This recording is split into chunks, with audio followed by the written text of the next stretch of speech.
What's up, guys? Welcome to Daily Dose of Reddit. This is your host, Zach, and today's subreddit is r/BlackholeRevenge.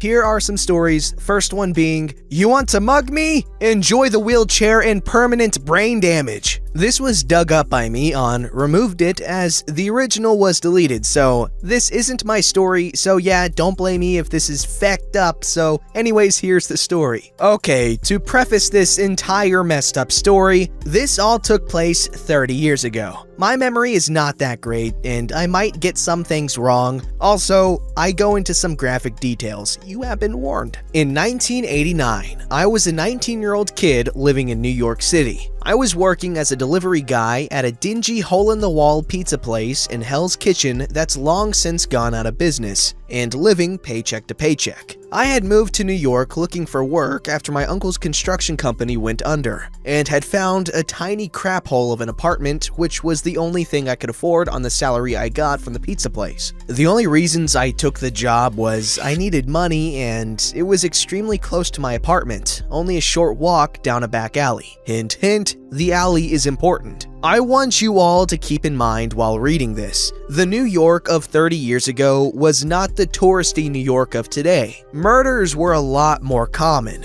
You would see hookers working the corner pretty often. Times Square was a cesspool of nudie bars and adult theaters. Gangs would rob people on the subway, and it was almost every day where I lived, you would see a druggie passed out in an alley or along the side of the road. The whole ordeal started just after closing one night in July. The guy who owned the joint, Paolo, said that I could take some leftover pizza home with me that had been sitting under the heat lamp all day. But hey, at least it was free. I had been working at the pizza place for about a year by this point, and I was on really good terms with Paolo and his brother Joseph, who both ran the joint. Paolo was easily pushing 300 pounds and had a habit of smoking a giant cigar while cooking. Joseph was always in the back, handling the money side of things and taking phone orders. The restaurant had an exit into the alley, which I would take to get back to my place. There would usually be a homeless vet named Alfonso that would sleep next to the hot air vent behind the place, who would bum a smoke off me, and we would shoot the crap for a few minutes after my shift. After talking with him, I started to walk home, and after I had gotten quite a distance away down the alley, I heard some bottles rustling behind a dumpster that was right ahead of me. My first thought was it was some rats, until this crazy-eyed dude swung out from behind it with a hunting knife in one hand and a metal bat in the other. I remember this guy looked like your stereotypical druggie. Track marks all over his arms, disgusting clothes, wild dirty hair, and fidgeting like no tomorrow. He started yelling and half screaming at me to give him my wallet. At that point, my adrenaline was through the roof as I had never been mugged before. I was carrying the pizza box with two hands, and when I shifted it to my left hand to reach into my back pocket for my wallet with my right, he started advancing on me. He started muttering to himself, asking why I was doing that and sort of grunting while jabbing at the air in front of him.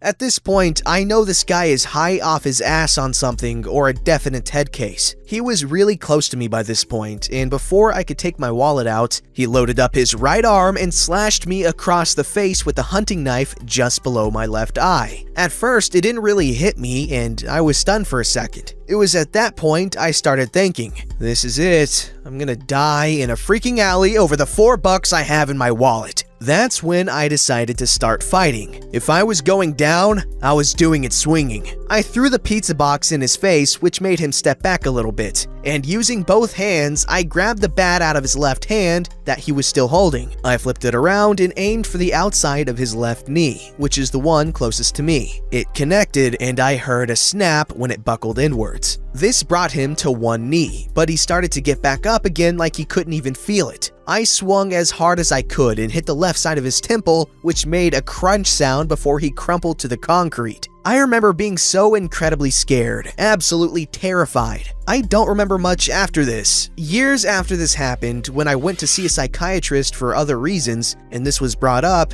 and she told me that it was likely because my mind was trying to shield me from the trauma of the whole experience. The next thing I remember is being soaked in blood and standing above this guy. I knew he was still alive, as he was gurgling blood out of his mouth and his chest was still rising and falling. There was blood coming out of his ears, nose, and mouth. His right hand and arm that had been holding the knife was a mangled mess with fingers jutting out every which way, while the knife was a good 4 feet away on the ground. I dropped the bat and half stumbled, half walked back to the pizza place. Alfonso had heard the screaming and came to look. He told me that I had a glazed over look to me and I was almost completely soaked in blood. He led me back to the pizza joint where Paolo started calling the cops and an ambulance, and Paolo's brother, Joseph, rushed out of the back and grabbed a bottle of cheap Prosecco we had from below the counter to douse my cut while stemming the bleeding with table napkins. I spent the night in the hospital because apparently I was disoriented and so confused. I didn't know where I was because of blood loss.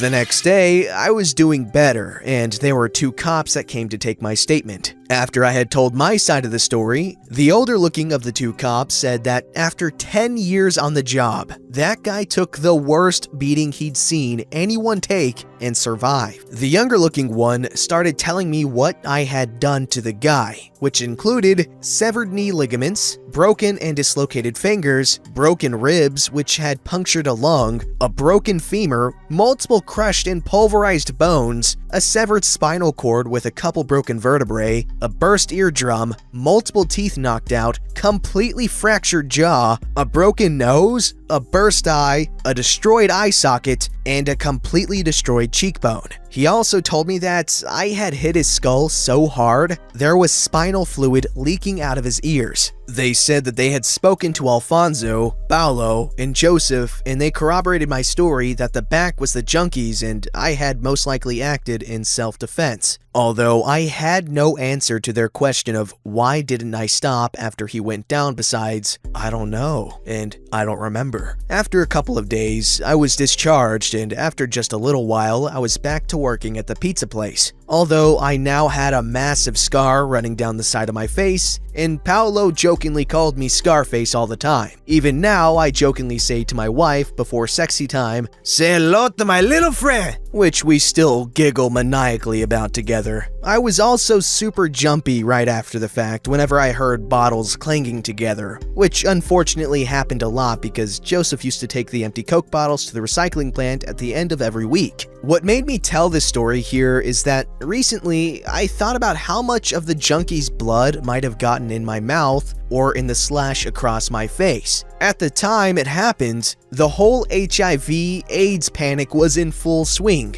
and the guy being a junkie instantly made me realize how much crap I could be in. If I was infected without knowing it, I could have passed it on to my wife or even my children by accident. After quite the panic between me and my wife because of overlooking this, we got the blood results back just a bit ago and thankfully I am completely clean. My doctor said that if I was infected back then, symptoms would have likely manifested by now as well. So there. That is my incredibly long-winded story about one of the scariest events in my life, and the resurgent panic it brought up just a bit ago. I would be happy to answer any questions you have about it, but I'm taking a flight for work in a bit, so you probably won't get a response from me for a few hours. Wow, that was quite the visceral story there. This story's called I'm Fat, Not Weak. I posted this in 2 other revenge subreddits, was told to come here. I would like to start off by saying that when I get angry, I get furious. My sister calls it Hulk mode, where I get huge doses of adrenaline. My rage does not mix well with the fact I don't mind watching people suffer. I'm not saying I'm a bad guy, I help people when I can, but if someone does me or someone I care about wrong, I enjoy their pain with little to no remorse. Anyway, on to the story. I am pretty much the unofficial caretaker of my youngest sister. Let's call her little sister. I am 17 and she is 6, but as her big brother and me looking around early to mid-20s, I'm constantly mistaken as her dad. I always walk her to and from school. Her elementary school is about 3 blocks from the high school. I do schooling online, so there are constantly kids my age walking by our house. Now, I love my little sister more than anything in the world. and am very protective of her. We love playing together and building snowmen in winter. This is exactly when the incident took place. We live in Indiana, so we get some crazy snow. We were building a snow person family while I, the big strong brother, would pretty much stack the snowmen on top of each other while little sister balled them up. I never leave little sister alone outside for more than a few seconds, and always keep an eye on her. We have a fenced-in yard, so it should be fine, right? Keep playing, I'll go get some hot cocoa. Yay! Cue piece of sushi. A kid I knew well, but never had the pleasure of meeting. As I make the hot chocolate, I hear little sister crying. I just figured one of the 4 snowmen fell over or something like that. Little sister, calm down and come here, the hot cocoa is ready. She doesn't come and doesn't stop crying. But then I hear laughing. I step outside, freezing cold with no coat. There were 3 kids, all around my age. We will call the one I knew from school Craphead 1. The others will be Craphead 2 and 3. The snowmen were destroyed, sticks and scarves thrown everywhere, but that wasn't important. Well, if it isn't Humpty Dumpty, is this your dad? Little sister doesn't answer, and I guess Craphead 1 doesn't like that. He slaps and pushes my little sister down with a strike to the face. Her nose all red, she falls and hits her head on the sidewalk and starts screaming,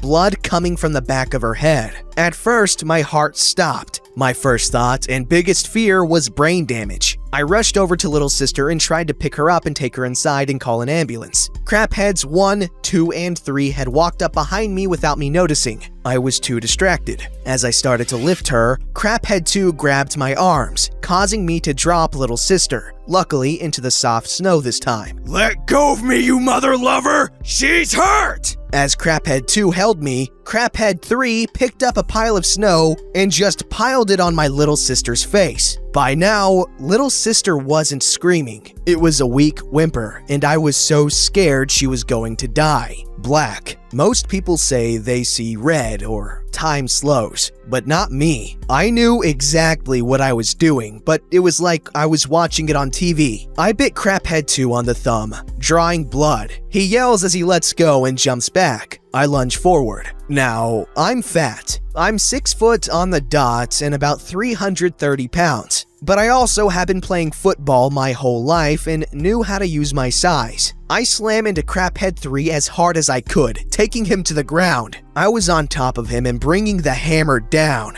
I don't really know how many times I hit him, but he lost teeth, shattered his nose, and lost eyesight in one eye. My knuckles were shredded raw, but I had so much adrenaline in me I didn't feel it. In fact, the only reason I stopped was because I heard I didn't really hear it, I felt it. Then I felt liquid trickle down the back of my head. Blood. Craphead 1 had hit me over the head with a brick. Now, this hurt after the fight, but again, when I have adrenaline pumping through me, I feel nothing. I charged at him as he raised the brick again. He must not have expected my speed with my size because he jumped back and hesitated. I didn't. I slammed him into my dad's truck. Parked on the roadside, he dropped the brick and I punched him in the gut. He bent over and I lifted my knee to meet with his face. He falls to the ground. I pick up the brick. I walk beside him and put it on the sidewalk. I put his hand on the brick. No resistance from him. I stomped as hard as I could. He screamed, louder than anything I've heard.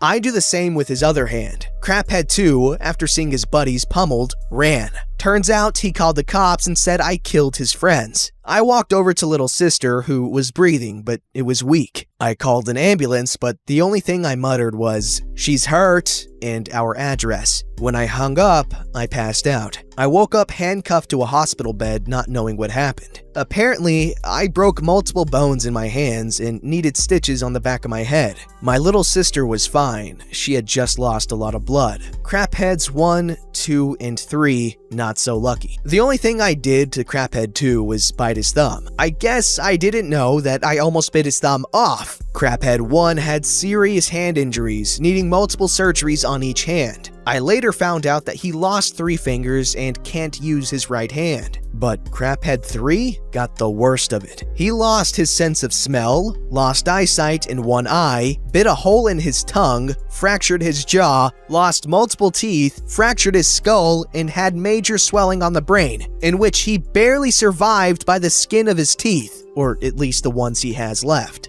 After a bit, a nurse came and checked on me, saw I was awake, and went to get a cop. The cop came in and asked me a bunch of questions, and I told the truth. I don't know. It was black. He then uncuffed me from the bed and said that they watched our security cameras, and while a bit excessive, I acted in defense of myself and others. Some might ask how I can describe the fight so well if it was all black, unreal, like watching TV. Another good question would be about the beginning where I said I enjoyed others suffering, if they deserved it. To answer both of those questions, I have the security recording. The police took the footage from the monitor, but the camera also gets sent to our phones. I love watching it. I've probably watched it a million times. I only have 2 regrets about the whole ordeal. I let Craphead 2 get away with only a small injury. My last regret? I don't think they suffered enough. The footage showed that the fight lasted less than 1.5 minutes. I wish it would have been hours. Oh, the wonders of the sympathetic nervous system. I don't have much to say other than that this guy did what I'm sure a lot of other guys have fantasized about. Getting into a situation where you have to fight to defend, the life of you and someone you care about. And I know for a fact I've daydreamed about this sort of thing so many times. Don't forget to like, subscribe, and hit that bell to never miss an episode.